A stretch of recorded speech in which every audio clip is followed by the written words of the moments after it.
I am Tarik Toros. Welcome to What's Happening in Turkey. For years, Turkey's government has aggressively pushed a single narrative about the 15th of July 2016 coup attempt. It claimed the Gülen movement orchestrated the takeover and presented Akın Öztürk, a retired Air Force general, as its military leader. This story became the foundation for one of the largest purges in modern history. Tens of thousands imprisoned, public servants dismissed, and the judiciary turned into an instrument of political repression. But now, a landmark United Nations ruling has dealt a major blow to Turkey's official story. The UN Working Group on Arbitrary Detention published a shocking verdict. Öztürk was unlawfully imprisoned, denied a fair trial, and tortured in detention. The UN has demanded his immediate release, compensation, and a full investigation into the human rights violations he endured. The ruling does not just question Öztürk's trial. It casts doubt on the entire post-coup legal process. The coup attempt that reshaped Turkey. On the night of 15th of July 2016, a limited military uprising took place in Turkey. Soldiers blocked the Bosphorus Bridge in Istanbul. Fighter jets flew low over Ankara.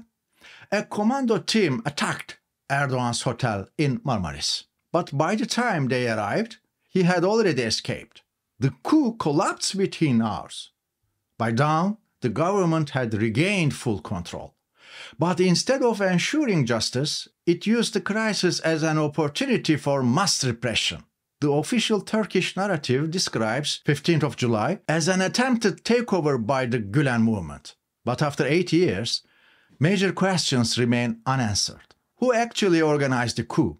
Why did some top military officials, including those aligned with Erdoğan, not face prosecution? Why were nearly half of the soldiers who participated in the coup cadets and low-ranking officers, with no clear command structure? Why were crucial CCTV and military radar records either missing or altered in the trials? These gaps in the story, combined with the mass arrests and political trials that followed, raised suspicions that the coup attempt was exploited to justify Erdoğan's power grab. A state of emergency becomes permanent rule. Following the coup, Erdoğan declared a state of emergency that lasted 2 years. During this time, over 600,000 people faced legal action, and more than 3,000 judges and prosecutors were dismissed overnight. But the emergency powers did not end when the state of emergency was lifted. They were written into permanent law.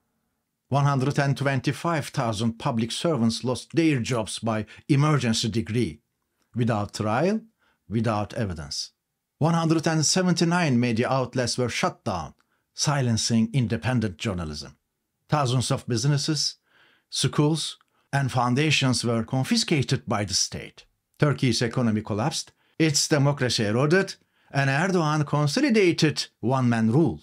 Even Erdoğan himself admitted that 15th of July was a gift from God, a chance to restructure the state in his favor. The rise and fall of Akın Öztürk.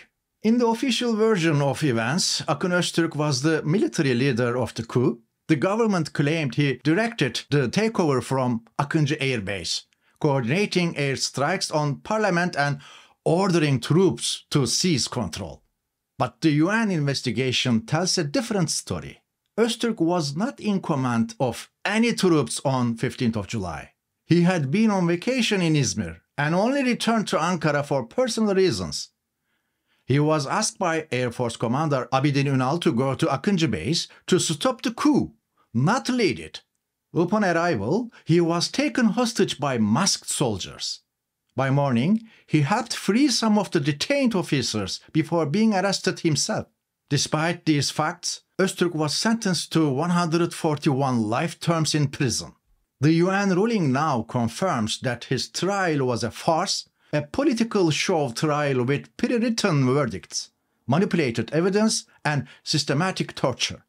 Shocking details from the UN report.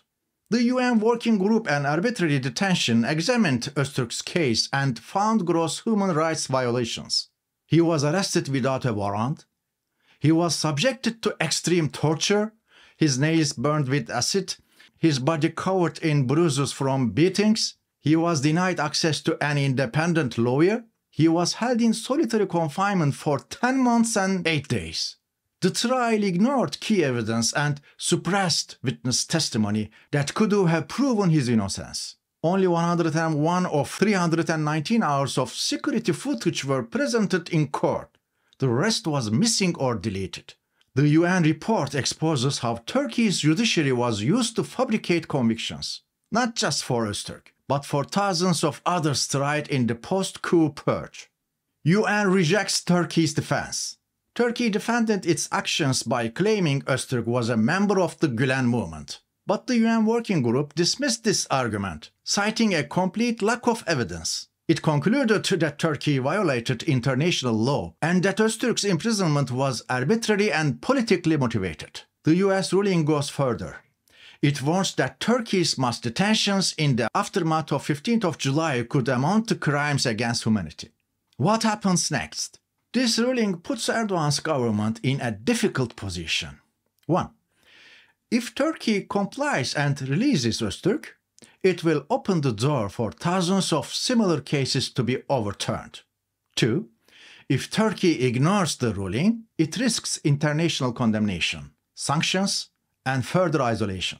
The UN ruling also strengthens the case for sanctions against Turkish officials involved in these political trials. Judges, prosecutors, and police officers responsible for human rights violations could now face international legal action.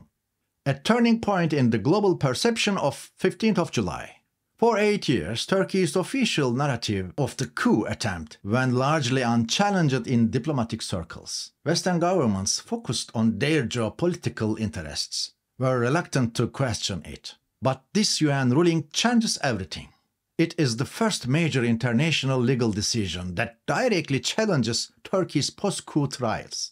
It confirms what many human rights organizations have long argued, that the trials were politically motivated and based on fabricated evidence. It legitimizes calls for an independent international investigation into what really happened on 15th of July.